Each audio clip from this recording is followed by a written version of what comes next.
And again, good evening, those joining us. Got a small crew here tonight for some reason. I don't know if there's some problem or what, but we had about 20 signed up, and we're far below that. But hey, we're going to get started in just a few seconds. I think it is 8 o'clock, so we are going to get started, and I'm sure other people will be joining us as we go along. Good evening, everybody. This is the Sunday night webinar. This is January 20th, and I'm Gene Clabago. Roger is not with us tonight. I just got a text from him. He is somewhere in the Caribbean, don't we wish? And he has texted me that the signal down there is too weak for him to join, but he said that he wishes everybody a great deal of good fortune for the week and that staying warm, and that he'll be with us hopefully next Sunday. So anyhow, good evening. I don't know, I'm on my own tonight, so what I'm going to do is proceed. I've got some things for you. Hopefully they'll be useful for you, and I don't know how long they're going to take, but we will make do. And if you have any questions or concerns, I'm going to ask you a favor tonight, because it's kind of hard for me to look over at my window over here. So if there is a problem or a question or whatever, could you kind of raise your hand or something? Because sometimes I have a problem seeing the questions and so forth. I can only click on one thing, like attendees or questions in my box here, so I can't see everything, and with one person it's a little bit more difficult. So if you have a question, just kind of raise your hand or a comment or something like that. You can type it in questions, and then I'll be able to go there and let you know. And if I don't get to it tonight, I certainly will check it out and get back to you. So with that, I'm going to get started. I hope. I just lost my mouse, and that's one of the things I wanted to talk about. Jeez. Okay. All right. Let me get rid of all of this stuff. Hey, just a little. Tonight is kind of a mishmash of things.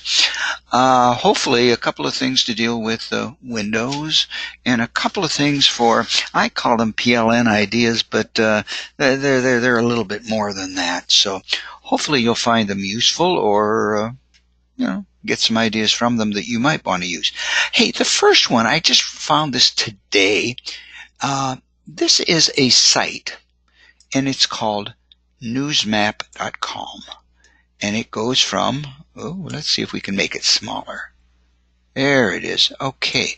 The United States through, that's the world, of course. There's Europe. And many of the countries, if I make it bigger over here, I'm going to go to Europe because it's a good name, will have little symbols, DE for Germany, PL for Poland, RU for Russia. And it's called newsmap.com. Great little thing that you might want to use, with your kids. And I'm using it with Google Chrome. And because Google Chrome and this going together make it a little bit, well, let me show you. Here's Russia. I'm going to click on Russia, news in Russia. And what will happen, it'll pop up to show this particular country, and on the left-hand side, there are some articles here dealing with Russia. Okay, I'm just going to click on this one right here, and there it is. It's in Russian, although the ads seem to pop up in English. Now, if you have Google Chrome, notice this up here, translate this page. If I click on this, boom, it translates the article from whatever language it's in back to English. Kind of cool. If I were to, let's maybe click on another country, Portugal. There we go, Portugal. A lot of these countries, by the way, are really into soccer, so there'll be a lot of articles dealing with soccer.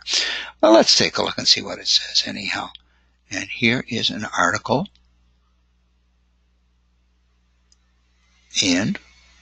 from, okay, oops, did I do that? I goofed it up. I'm sorry. What did I do? I'm going to have to go back and let's pick a different one because I clicked on something and messed it up. But again, there it is. Translate it. And there. Okay. The English may not be perfect, but darn it, it'd be a great thing to show your students kind of what's happening in other parts of the world and so forth and so on. And it's called newsmap.com. Kind of interesting, and you can get news from quite a few different countries. Okay?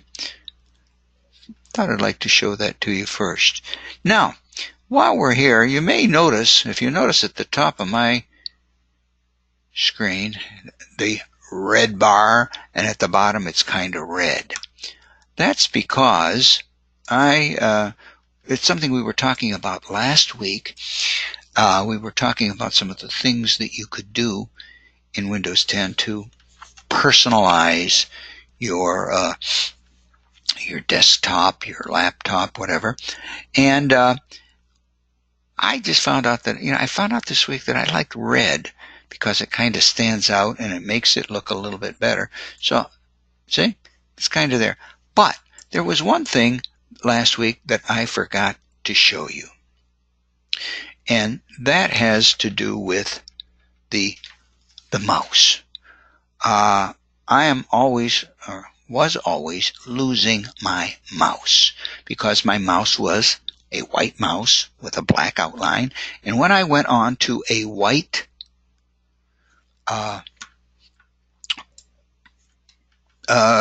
screen or whatever, all I could see was the outline, and it wasn't really something that would stand out. But now I changed it, and I'm going to show you how, and I kind of like this, and you might want it too, so that no matter what color you're on, you will be able to see your mouse pretty closely. Now notice if I go over some dark colors, that mouse turns black. If I go over a red color, it's kind of a blue. Over here, I don't know if you can see this, in yellow it's blue, different shades. In fact, if I'm in two different colors, sometimes I get two different colors. The mouse, though, stands out. If I'm in green, it's kind of a color. But I can see this mouse a lot better. And it might be helpful for some of your students, who have sight issues, and it might help them to see the mouse better. And if like you can see here, it's two different colors, part red, part gray. The mouse, you can do, well, let me show you how you can adjust your mouse. And again, you need to go into the control panel, the Windows settings. And the first thing you'll do when you go there is if you look across, you'll see mouse right here. Well, that's a good place to start. But it's not the only place. By that I mean, if you go to your mouse, and then you'll go down the side here, click on mouse, you can set the primary button. If you have some people who would prefer to use, they're left-handed and prefer to use the mouse with their left hand, they can just click on that and make the right button the primary button. So it would work well for a left-handed person. Now, we do want to scroll multiple lines. Let that be. Let's not even worry about that. But if I were to go from here to move the mouse all the way down to the bottom of this, I have to physically move the mouse that I'm using a distance. Now, if I want to shorten that distance or make the mouse move faster, I can move this, and now the mouse moves faster in a shorter distance. So you can go in there and play with how fast your mouse will move if you think it's moving too slowly, okay? There's a lot of other things you can do. If you click on additional mouse options, a little window open. I hope you can see that it's kind of small. And first of all, buttons, there's this is the weird one here, double click speed. You know when you go click, click to do something, double click on something, you can actually set the mouse as to how fast it responds. And they have a test over here. See the little folder? All right. If the folder does not open or close, try a slower one. I'm going to set it down here. See, notice that it opens. Now, I'm going to move it up. I did it pretty fast that time. And you can adjust the, figure out how quickly you double click and set that. Sometimes if you don't do it quite right, I didn't click fast enough or whatever, you won't get the desired result. So you can actually go in and set the double click speed here. The pointers, I recommend, you can change the pointers, but I recommend you keep it at this. You can play with it though. The pointer options, and again, here is the pointer speed that we kind of set with the scroll lines. I like to set mine at medium fast. Okay, you can play with these if you want. I'm not going to go through them right now. The wheel in the center is how many lines it'll scroll when you roll that little center button wheel. Okay, and that's about all you need to do but that. But you know what? That did not. I'm going to help set the mouse color. Remember, we talked about changing colors. Where do you find that? It's very simple. If you go to settings, home, the way to select the mouse is, this thing is not the mouse, it's called the cursor or pointer. So what we need to do again is to click on ease of access, go into the cursor, okay, and here's the one that's basically the one that's given, okay, the one that is the default. What I recommend is that you go over into this one. I like it because whenever you change, you get color, a color that stands out, that you can see the mouse better. There's the black, okay, but when you go into a darker color, you'll see a lighter mouse. I like that very much. And you can just change it that way. Okay? Just a little bit of information. I guess Raj is on a Mickey Mouse cruise, so we had to talk about the mouse tonight. Well, that was pretty poor. Anyhow, what are we going to talk about tonight? Okay, we said we were going to kind of talk about PLNs, your personal learning network, and some ways you can do that, and some ways you can use some of these things in your classroom too. One of the great places that many of us know about, and maybe you don't. Let me see if I can get this up. Are you familiar with TED? TED. What is TED? It says ideas worth spreading. If you have not been to TED, you must go to TED. TED is great. TED is actually, it's a movement. It's a nonprofit organization that began in 1984, and it's basically what they do is they have conferences, and TED, T-E-D, stands for Technology, Entertainment, and Design. And now that's what they started out with, but now they deal, as you can see there, with all kinds of topics, and they bring in these speakers, a wide range of speakers, and they don't have to be super experts, and they can talk about their particular expertise, their particular topic for about 18 minutes, and I think that's about the length of most of the talks. Okay, so this is what TED is. It's become increasingly popular throughout the world. They run them in, I think, oh my goodness, more than 100 languages I've seen. And now even Raj and Raj and Dave Glahey went to one just a few months ago. Unfortunately, I was out of town. In Buffalo, they call them TEDx. And the TEDx are kind of like independently run conferences, and they share ideas that are kind of more local events and things like that. But why do we, and how can we use TEDx for you as a teacher? First of all, there are any number of topics that you personally might want to look at, and you might want to go in there. But I'm going to suggest a couple tonight. The first thing to do is, if you want, go over to the search. I am going to type in a person's name, Sir Ken. And if you have never heard of Sir Ken Robinson, do yourself a favor.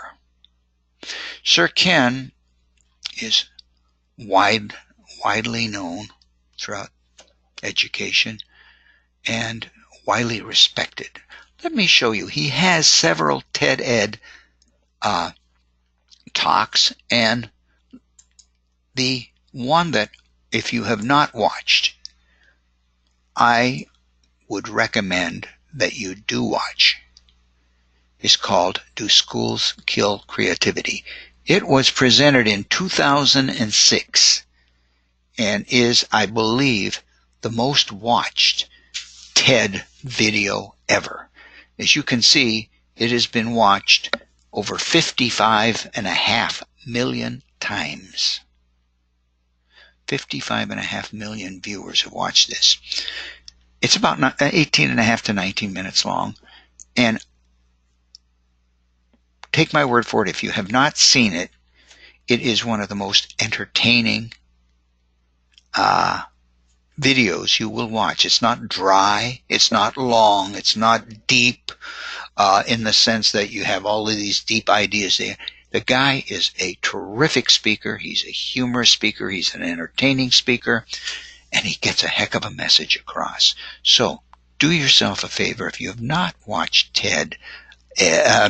Sir Ken on TED-Ed, please do so.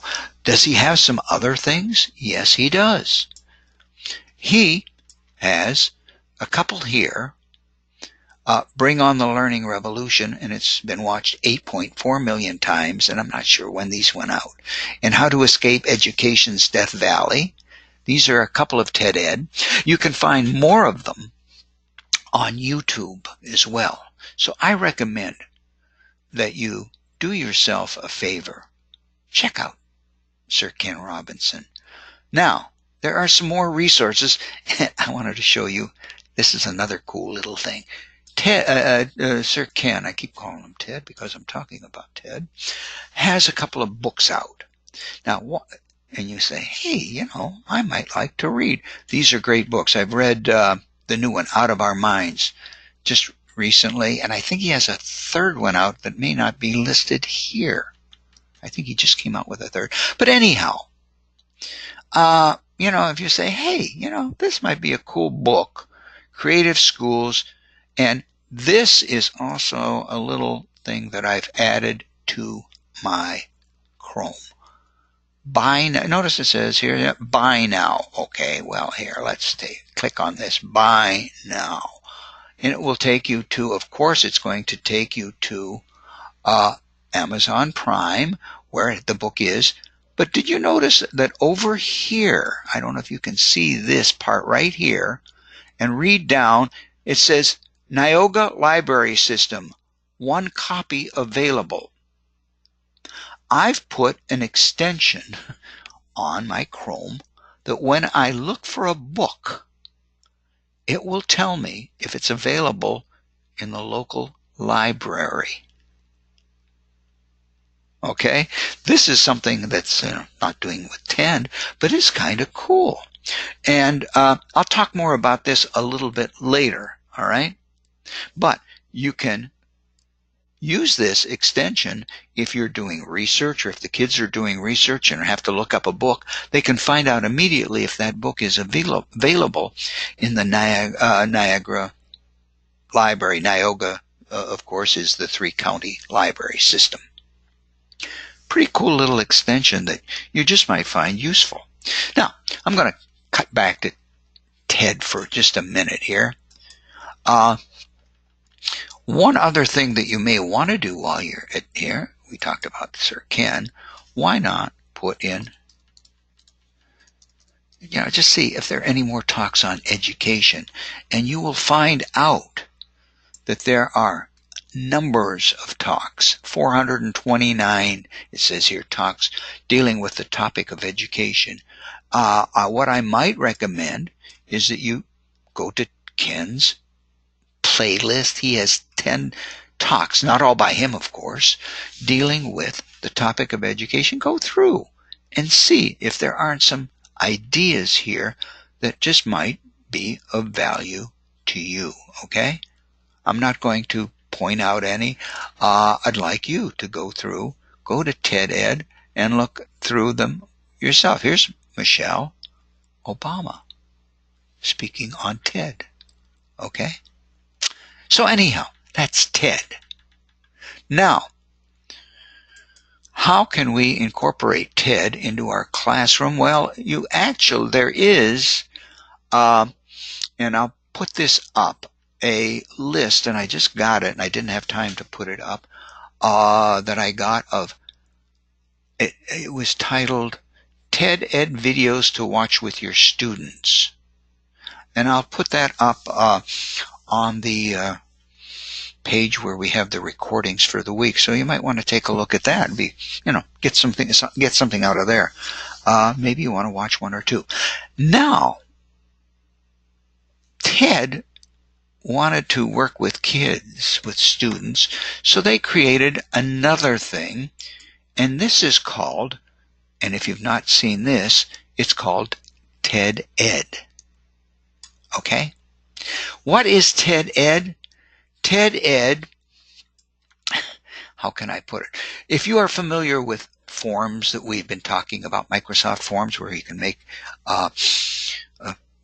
exams and quizzes and so forth, TED Ed is a place where you can build a lesson around a video and present it to the students. The students can do it on their own. They can do it at home. They can do it in the classroom. And then you can get all the results and respond to them. How does it work? Pretty simply. First of all, I did create a free account. They're free. Only takes a second to sign up for one. And when you create an account, you can then create lessons. Let me just show you what I have in a lesson. I just have a couple here that I started today, but some time ago, let me see if I can pop this up. I don't know if you're familiar with some of you may have been interested in building your own, teacher websites. And Judy Glasser, this early in the spring, I believe, there was a directive from the board concerning the American Disabilities Act, and all of the websites are supposedly follow the American Disability Act guidelines. So what teachers had to do was to become familiar with the guidelines before they could work with their websites, and all of the websites were basically taken offline, or your logins were taken off until you did your ADA material. What we did was we created a TED Ed lesson that would allow teachers to get their logins restored. On May 20th, Judy was on the Sunday night webinar and presented an hour dealing with ADA and the requirements and so forth and so on. And we use this as the basis to create this lesson. So we use the video here, and you'll see that a lesson deals with 4 or 5 steps. The first step was watch. And we said, okay, watch the video. And the people could watch, the video. That would be the first step. And it would be the first step that your students do if you're using a video, and we'll show you how to do this in just a few minutes. And then, after they do that, you can put in some questions, okay? Dealing with the video. I'm just going to browse through them very quickly. They can be short answer. They can be multiple choice, as you can see, okay? All right? And then they could be saved. Then, after they finished that, they would go on to the third step. It's called dig deeper. What we did was I found an additional resource, and you might find another site or something that you might want the kids to refer to and look at it, read it, whatever, view it if it's another video. What I did here for this one was there was an article dealing with the 4 principles of accessibility for ADA compatibility. Okay, and then the next final thing was to discuss that. There was a short, considering the 4, a question that they could respond to. And then finally, you could put, your directions after the students have finished the whole process, which is pretty simple. And this says when you've completed it, just email Judy and she'll give you your login back. Okay. Now, what is great for the teachers is when they have done that, okay, they can then, let me go back here. I'm sorry, now I have to go back to the lesson. I have to click around a little bit because of this.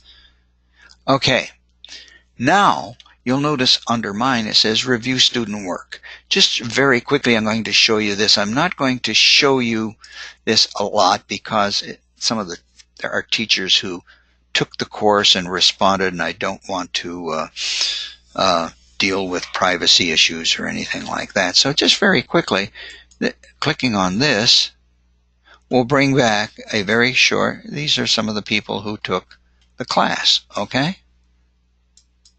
I'm just going to pop back out of that. Okay, so it makes it really easy for you. You can create a lesson, give the kids the link, they can go and do it. You can then go and see their responses. It's really simple. It's really easy. So if you have something, let's just, for the heck of it, create a lesson. Okay? Now, the first lesson always starts with a video. Okay? You can put in a keyword. You can put in a YouTube URL. Okay? What I did, I went here. I went to YouTube, and YouTube has all kinds of things.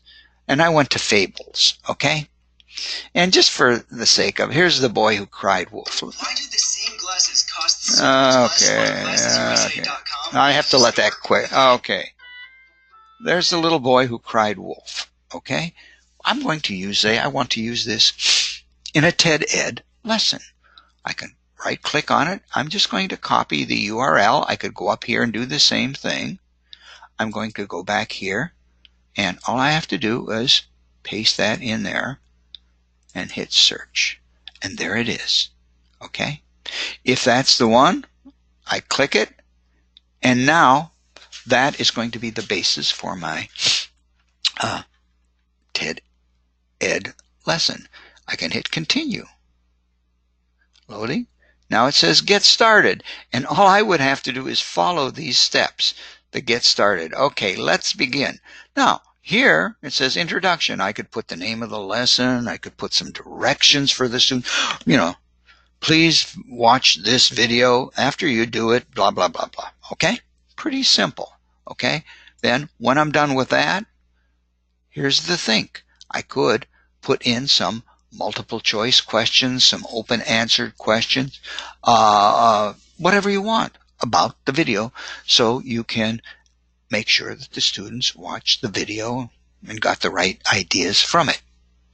Now, dig deeper. You may, or you don't have to, but you may want to add another fable in that has the same moral or something along that line, and have them go and view that, read that, whatever. It's a little supplemental information that they can use. But again, that's not absolutely necessary. If you don't want to do that, you don't have to. And then discuss, usually, have a little discussion question, put a question in there about the moral or something like that, and then save it. And then finally, at the end, you want to put in the final thank you, tell them now that they've done the lesson, some final instructions. It's as simple as that. And then once you've done that, believe it or not, if you click on this, you'll see that it now shows up in your lessons. Notice now it says finish grading because I haven't finished it, of course. And you can always go back and edit it if necessary. It's that simple. It's just a real simple way of setting up things, and it's kind of a motive. The technology, the motivation. Kids can do it on their own, or maybe you can put pairs, to doing it. They could do it at home, and you can do it on various levels. It's not necessarily something that has to be done on a high school level. As you can see, you could probably do this very simply on a grade school level. Okay. So you might want to take a look at that. That's kind of an interesting thing. Okay. Now there is another one that I ran into called Edpuzzle that's similar. And if you run into that, I really haven't looked at it yet. Maybe I'll take a look at it and bring it up. But I think this by far is the most popular. And before we leave, why reinvent the wheel? If you are interested in a certain topic, you can quite often find a TED Ed that has already been created concerning your topic. For example, let's try, you're doing science and you're studying the moon, okay? Look at this, okay? What it would be like to live on the moon. All right, well, that might be an interesting one. You can click on it, and down, it says, I'm sorry, I've got things in my way. You're going to have to pardon me a second, if you would. You can go down here. It says, customize this lesson. And you now have the ability to go in, and just as you went through and created, maybe created your own, these are the steps. Maybe you want to, if you change it a lot, you can put your name there too, or give the person credit and introduce it maybe in a different way. Here's some questions that are there. You can add more questions if you want. You can here's a dig deeper. Boy, this person has by the way, a very involved one. It's a very good one, and it's probably not for just the younger kids, but they have finished it out. And then when you click on your lessons, notice it's now in your lessons.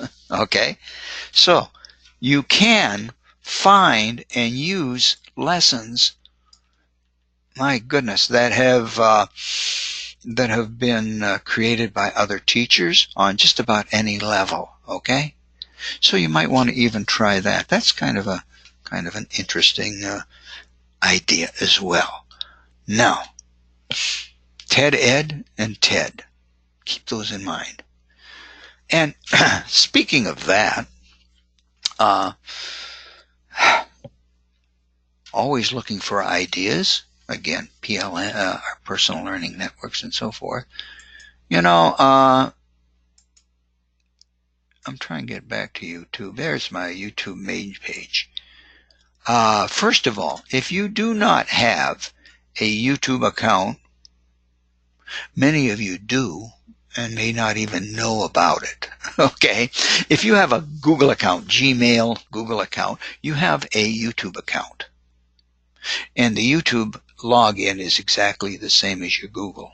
And I recommend you do this because you can do several things here with it, okay? First of all, what I do recommend, and over here there is a settings thing. If you are doing this in the classroom, and I'm not even sure if students have YouTube availability. I think it's only teachers, but maybe you want to do this at home if you have students or young people at home using YouTube. Down at the bottom, there is, I don't know if you can see that, it says restricted mode. Hide videos with potentially mature content.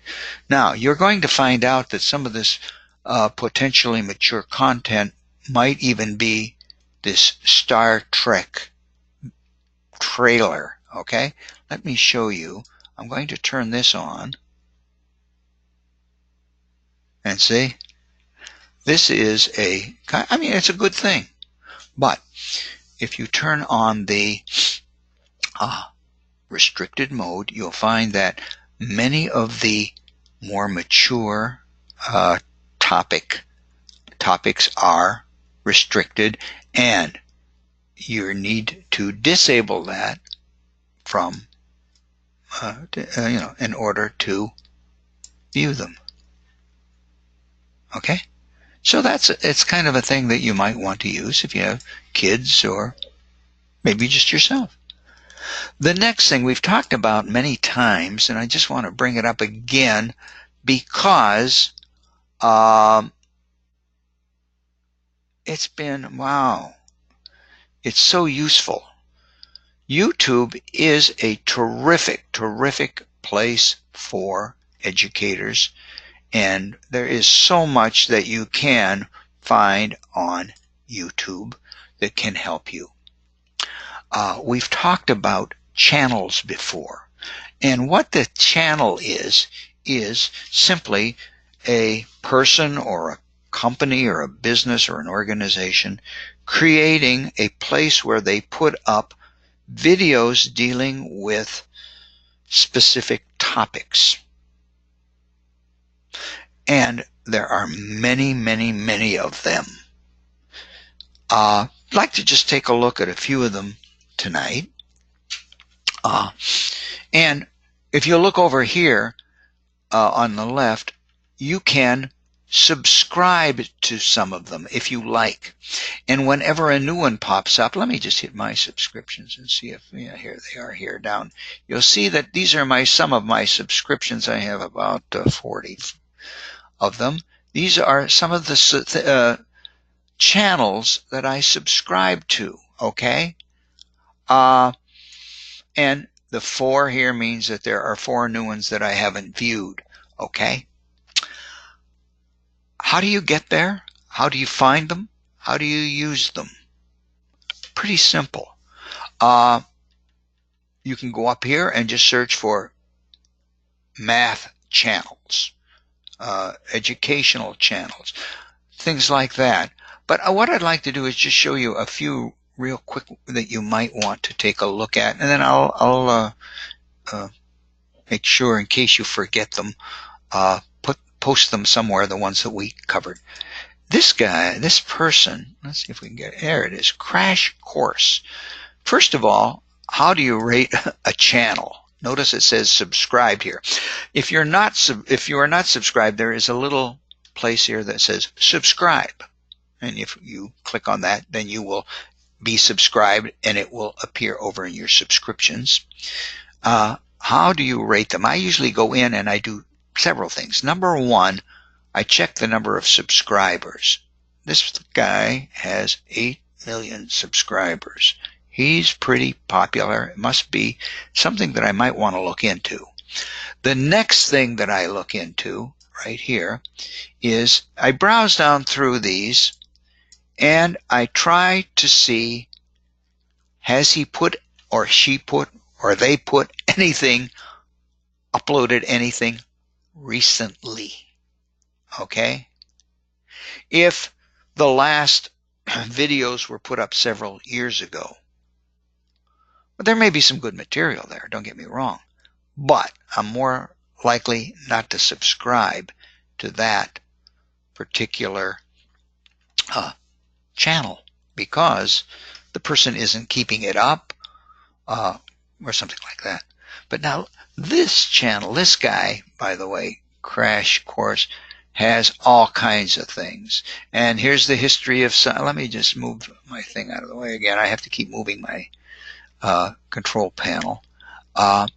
You can find the history of science, statistics, engineering, theater and drama, media literacy, sociology, computer science, and other courses. Look, he has other courses down here, literature.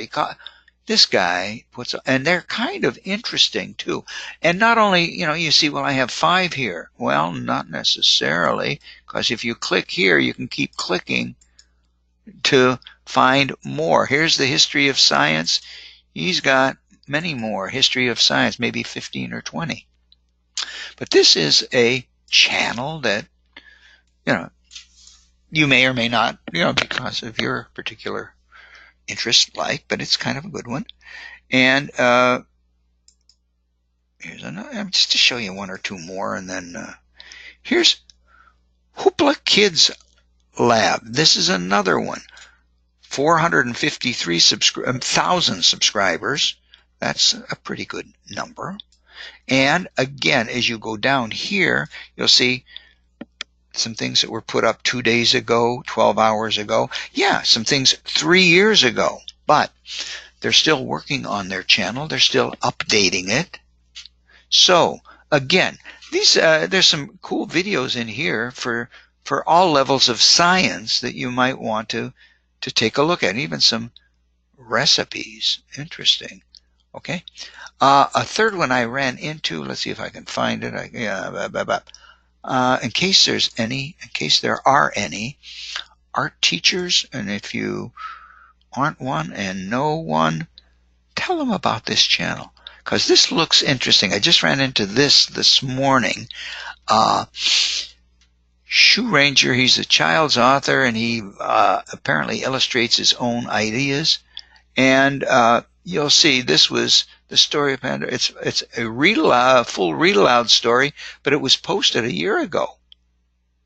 Now, but he's mostly put up things dealing with art, how to draw gingerbread, how to draw Santa, things like that. And as you go down,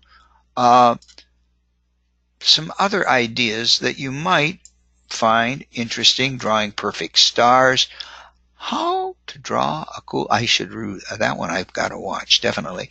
It's 8 minutes, and you can see the time here also. Notice this was put up 7 years ago.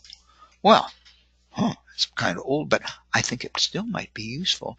And I noticed that he has been still putting up things that was put up a month ago. Okay, so the guy is still putting up new ideas. Okay, often off to the side as well, you'll see other great channels that deal with things that are related to your topic, okay, that you might want to explore. But channels, okay, these channels, again, are great places. Richard Byrne is one of our favorite techie guys. And notice this, easy way to remove backgrounds from pictures. He jumped on that after we showed that to you. Put yourself in front of any landmark. Well, we already did that in the last 2 weeks if you were with us. But if you haven't been, you can see how to do that real easily. But he's a great guy. He's got a whole lot of great things. In fact, I'm not sure whether I'm going to get to it. One of his articles we subscribed to had some good things. But again, some really good ideas. He does a lot of materials with Google Documents, which again may not be as important to us because we're using Office 365, but some really good things. Now, that would be some of the things that I would recommend that you take a look at. TED Ed, YouTube channels. Take a look at some of those, when you have some time. I don't know.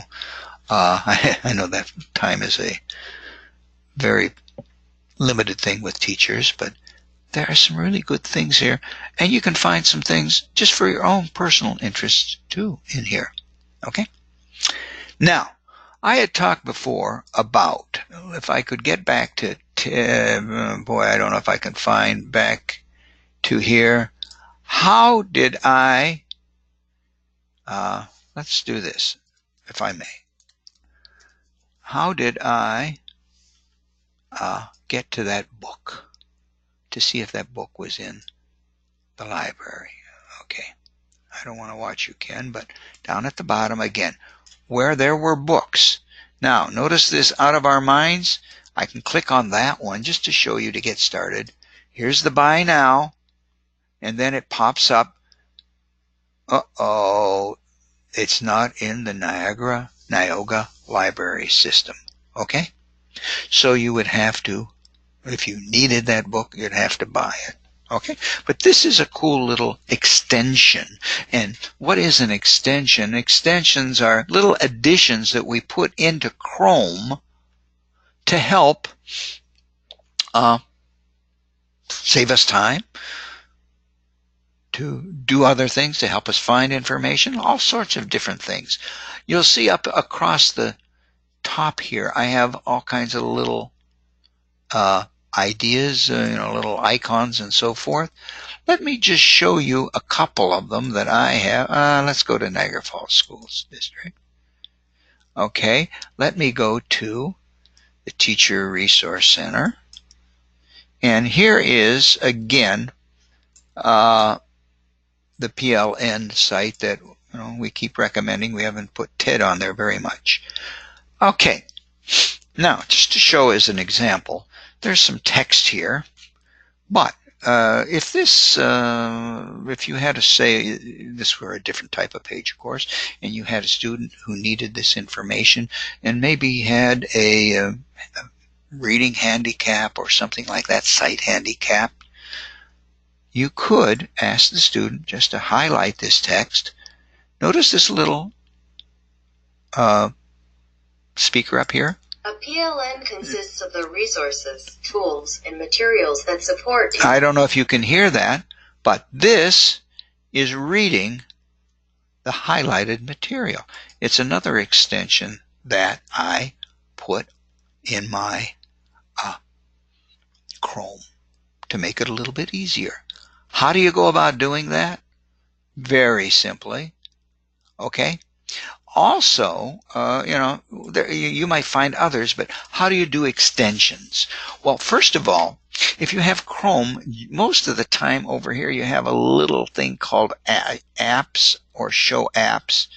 But I have here, they've stopped doing apps, but I still have the web store. And just do a search for the Chrome web store. Okay?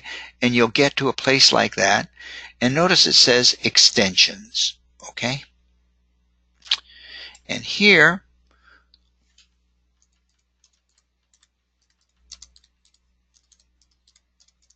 the first one is called library extension. This is the one that I have right here, see? Now it says rate it because I've already added it.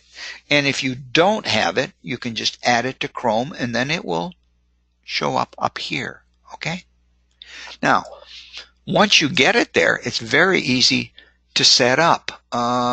It's the little booklets here. You can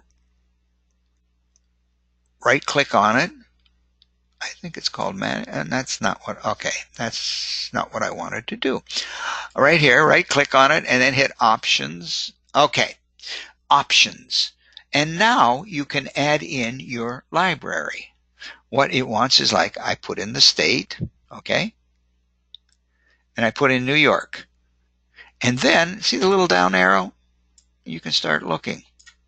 All I had to do was, I have a card to the Niagara system. So I went here, I found the Niagara library system, I clicked on it, I hit add. Okay, boom.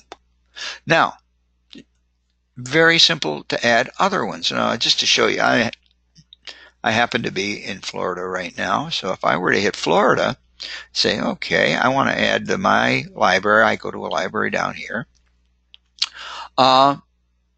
It's the Lee County Library System. Okay, so I just push add, and now it will show me books that are in either of those libraries. So if you have like a card to the Buffalo system or the Erie County Library System, you can do that too. It's pretty simple. And once that's set up, it will show you books that are in, books that are available and so forth from that. Okay, now I'm going to have to get back to the Chrome web store. The other one that I was talking about is a very easy one called Speakit. And this is the one right here, one of the ones that you can add to your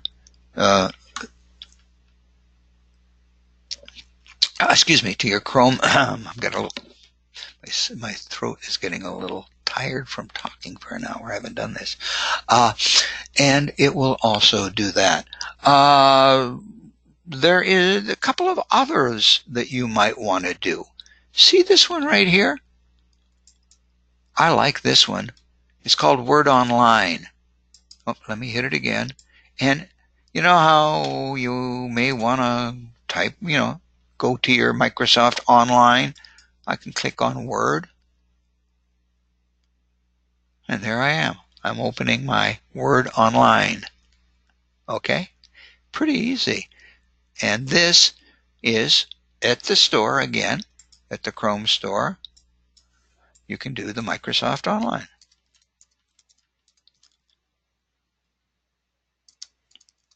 I think that's what it's called. I hope so. All right, there it is, Microsoft Online. Yeah, see, I've added it, and I can rate it. Okay? Pretty simple. Pretty simple. Another one, and the last one that I've added, and let's see, how can I do this? So let me get an open page here. What if I were doing some research and I wanted to do a biography? Oh golly, I'm having some problems here moving things around, so excuse me, please. Of biography of Abraham Lincoln. Okay, I want to do a biography, and we click through that, and we find, oh, let's see, oh boy, oh boy, oh boy, oh boy, oh boy. I'm just looking here real quickly. The Smithsonian. Okay, now I'm going to pull this, hit this, and then I'm going to pray. Okay, I don't need that.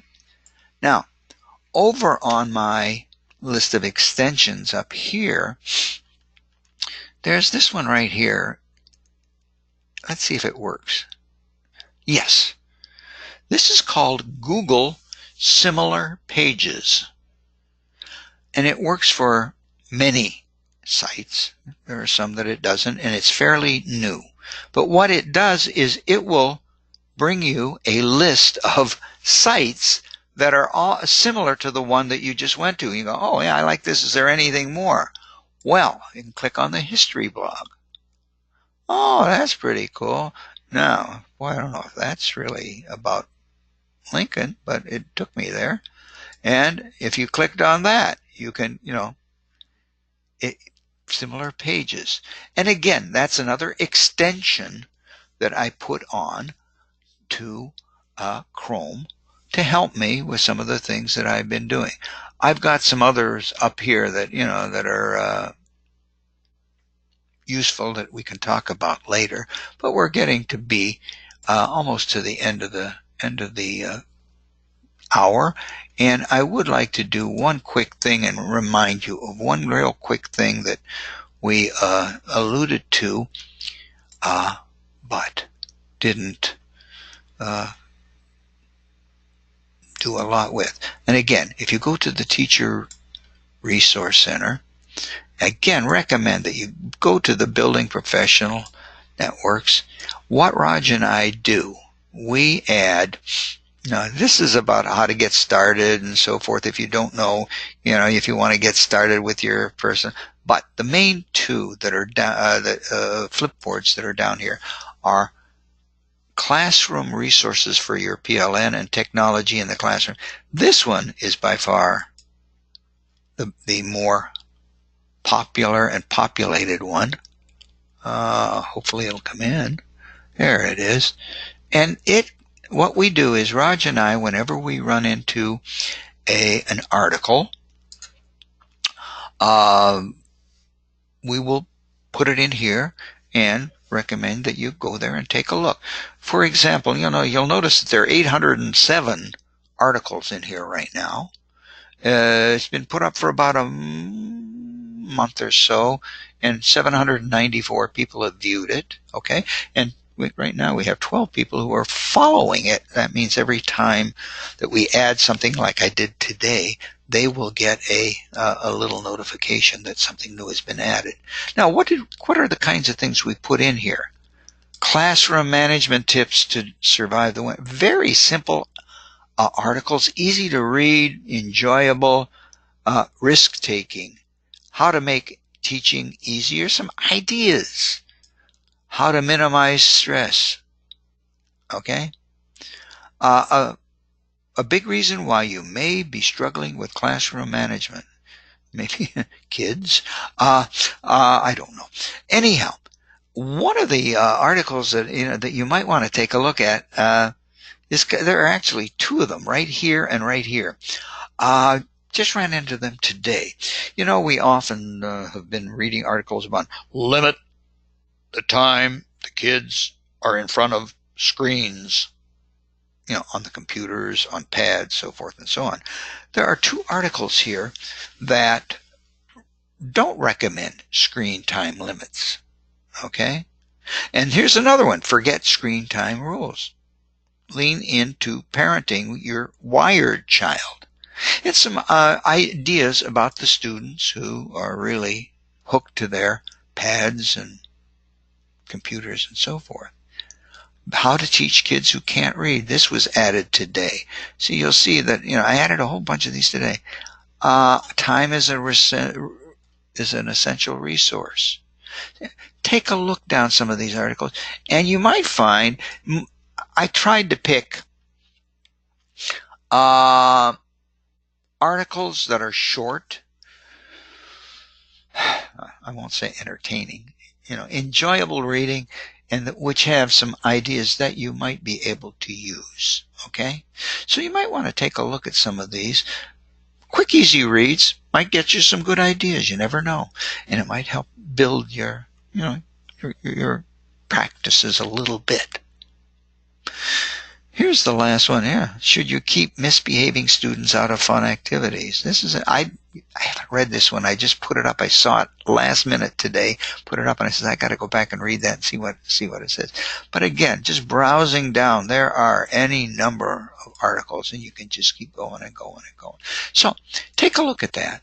Work on your PLN, and never know what might happen. Hey, ladies and gentlemen, thank you for joining us. It's that hour has gone pretty quickly for me, and I hope I didn't put you to sleep too much. Again, you will be getting a thank you and a survey. Please fill it out, send it in, and I certainly will be sending in a week from tomorrow. I send in the report regarding the credit for tonight's webinar. So I want to thank you for joining us. I hope Raj will be with us next week, and I hope you'll join us again. If you have any questions, you can email me, put them in your survey, whatever. We'll try to get back to you as quickly as possible. Thank you again, and have a great evening, and stay warm. Hope to see you next Sunday.